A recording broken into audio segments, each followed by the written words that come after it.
So, first few things that I want to talk about, we have an Indie Author Day video that I did on Saturday. If you were not able to come to the event, please try to enjoy it. Now, this sounds a little wacky just because of the fact that I have some people who read super loud and some people who read super softly.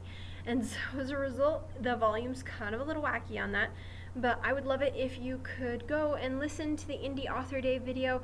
And if you're interested in any of their books that they read aloud from, please go support them. All of their books are on Amazon. We also have a first chapter contest. The first chapter contest entries will be due on November 30th. If you're interested in that, please come to the upstairs desk at the library and pick up a form to fill out. And if you are interested in how the judges are going to grade those first chapter, we usually do short story, so I keep almost saying short story. First chapter contest, then just ask for a grading sheet. We also have those behind there, so if you're interested on trying to up your game a little bit and up your winning chances, feel free to ask for a grading sheet and we can provide one for you. Alright. Now, today we're going to be talking about marketing tips for indie authors. Speaking of Indie Author Day, a lot of people decide to go to the independent route, and I can see why. It is very appealing and ultimately can be just as successful. However, marketing is going to be the bane of your existence. Without good marketing, there's no way that people can find your book, and therefore no way that they can read it and therefore enjoy it.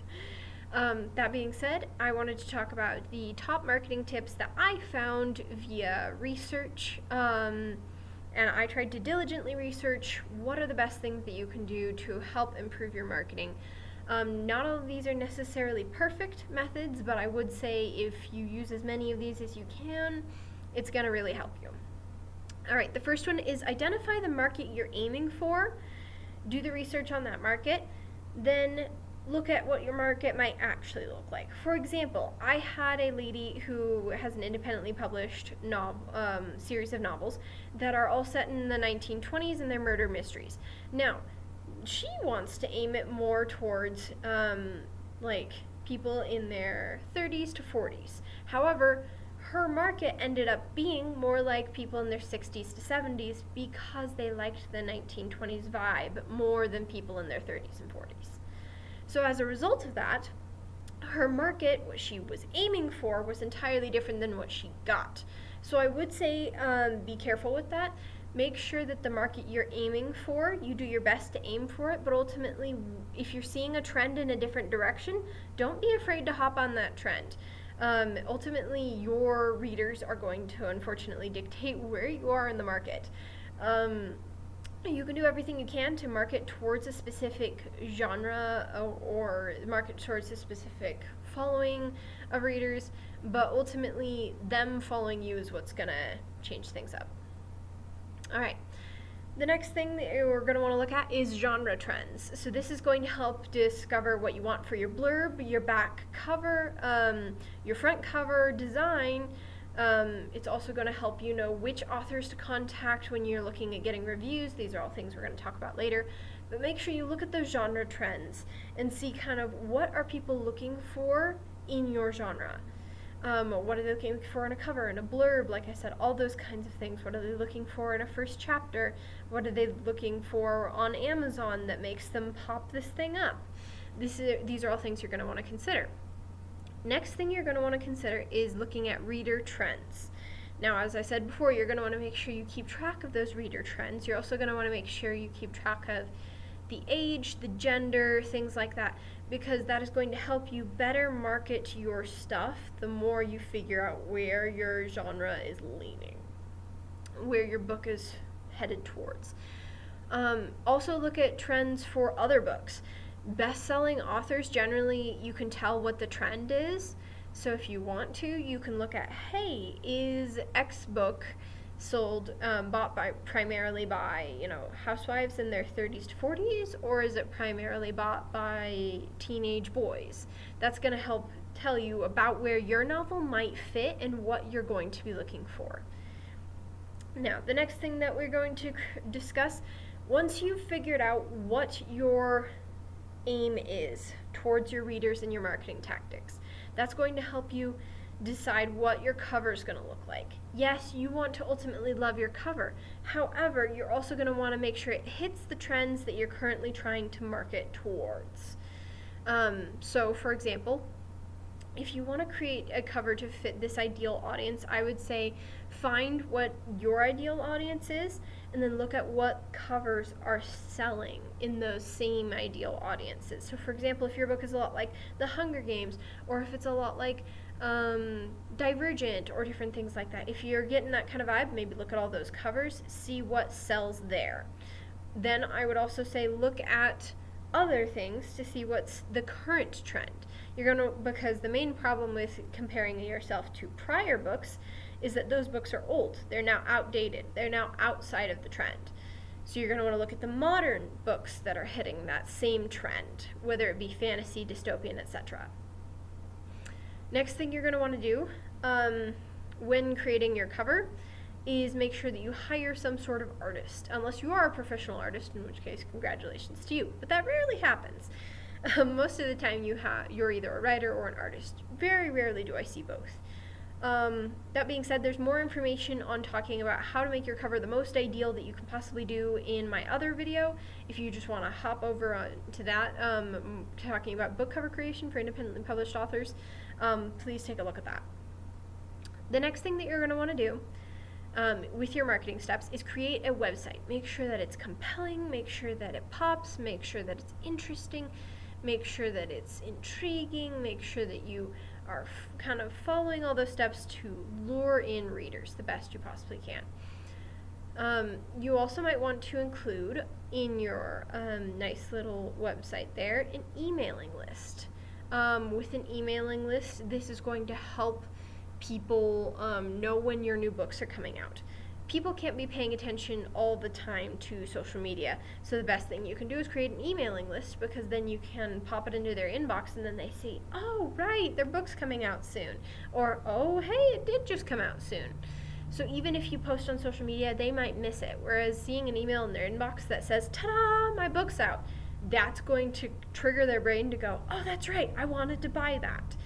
And sometimes even with your emailing list, it can help you connect to your readers, because it talks about, hey, I like this and that, and here's a day in my writing life, and isn't this cool? It makes you feel very happy to be able to connect with the author, because we as readers just want a piece of that. We want to feel like we're connected to you, want to feel like we're friends with you. Someone so amazing as to create this beautiful world that we have truly and utterly enjoyed and encased ourselves in. Alright, the next thing you're going to want to do is set up a social media account. You can do Twitter, you can do TikTok, you can do Instagram, you can do Facebook. That's all going to depend on that thing we talked about at the beginning, doing your research on what your market will actually look like. For example, like with the lady earlier, she mentioned that creating a Facebook page was incredibly helpful for her because her market tended to be between 60 and 70 year olds. And 60 and 70 year olds tend to like Facebook more than they like any other social media platform. Not saying it's outdated or old, there are young people who use it, but generally it's a more 60s to 70s year olds use that platform. Then you have Instagram. Instagram tends to be a little bit more artsy, a little bit more flowery. This is why your cover is important on Instagram, because then you go, ooh, pretty, sparkly. On top of that, it tends to lean a lot more towards people in their 20s to I would say late 40s, early 50s. That's it's a big portion. Then you have TikTok. TikTok is primarily like early 20s. And teens primarily, so it depends on where your market is. And then Twitter is kind of all over the place. Twitter primarily, though, funnily enough, is actually mostly used on the East Coast. So if your book takes place in the East Coast or has a lot of themes that you think people from the East Coast would like, definitely hop on Twitter. These are just some things to consider. You don't necessarily have to do all of them or have to not do the ones that I recommended, but these are just some recommendations and things to consider when going for what audience you're looking at. The next thing you're going to want to do is, if you haven't published your book already, make sure to launch that social media and do a pre-order campaign.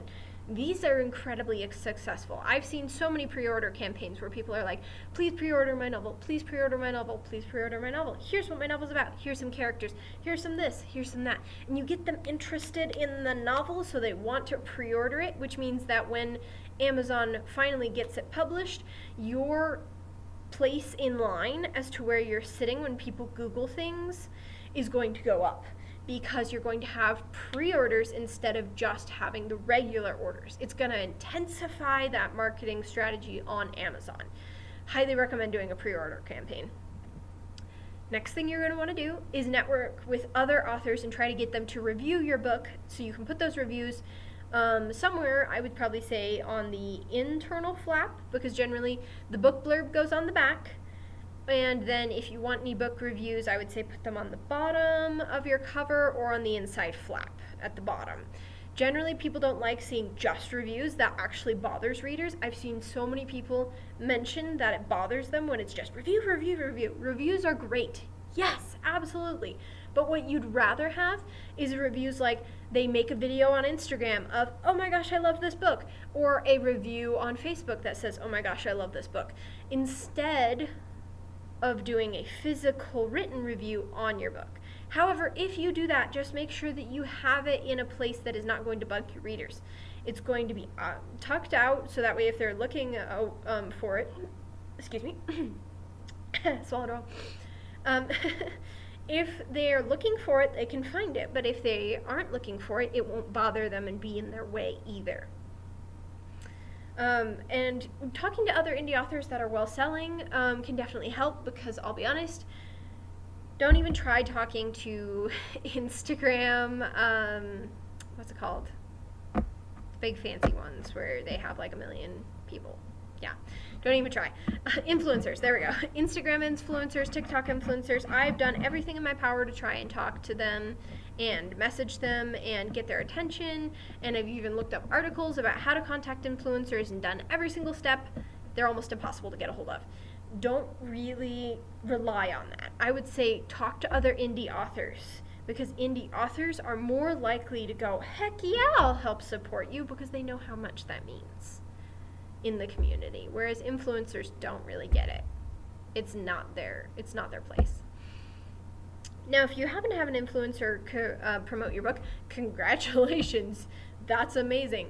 But generally, you want that to happen organically. Trying to force it on them is just going to make them frustrated and you frustrated, and it's not going to go as well as you'd like. Now, the last thing that I wanted to mention was creating what's called a street team.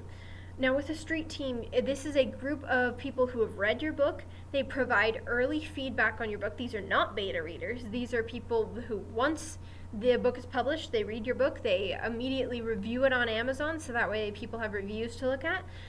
They leave honest reviews of your new releases rather than, and by honest, I mean they're not terribly mean, but at the same time, they're not just like, oh my gosh, it's perfect. They leave an honest review. People like honest reviews more than they like just the perfect glowing reviews. Then the other thing a street team does for you is they generally help raise awareness about you and your books. They'll promote you on their Instagram, they'll promote you on their TikTok. They're honestly your biggest cheerleaders. And again, you don't want influencers, you just want your average everyday people. Because when an influencer does it, it's cool, and sure, you might go viral maybe, but that needs to happen organically. A street team is there to help give that better feeling and feeling of sincerity to you and your book. Because if you have like one influencer saying, oh my gosh, their book is amazing, that's cool. But if you have like 20, 30 people on a street team saying, oh my gosh, their book is amazing, that's going to have just as much far reach as an influencer. If each one of those people shares, that's going to help you tremendously. All right, there are obviously far more things than just this, but I figured I'd cover the basics, the most important things as to what helps you to market yourself as an indie author.